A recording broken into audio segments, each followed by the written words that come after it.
ராஜா அரண்யன் episode 8. அரண்யன் ஏற்பாடு செய்த 2 அமைச்சர்களும் வெளிச்சனூர் வந்து அந்த இளைஞனை சந்தித்து பிரச்சனைகள் எவ்வாறு கையாள்வது என்று ஆலோசித்து அதற்குண்டான ஏற்பாட்டை செய்கின்றனர். மறுநாள் வெளிச்சனூர் மன்னர் சந்திரநல்லூர் மகா சாம்ராஜ்ய அரசரை சந்தித்து விளக்கம் அளிக்கின்றார். அப்போது கூறுகிறார், இது என்னுடைய தவறு அல்ல. இருந்தாலும் எனக்கு கீழே இயங்கும் என்னுடைய மந்திரிகள் செய்த தவறு என்னுடைய தவறுதான்.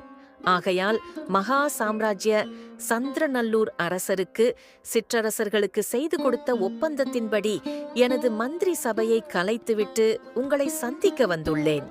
கடந்த காலங்களில் சந்திரநல்லூர் சாம்ராஜ்யத்துக்கு கீழ கட்டுப்பட்ட 12 சிற்றரசர்களுக்கும் எதிராக நடந்த யுத்தத்தில் வெளிச்சனூர் சிற்றரசின் மன்னரான எனது அண்ணன் இறந்துவிட்டதை தொடர்ந்து என்னை மன்னராக அமர்த்தினீர்கள்.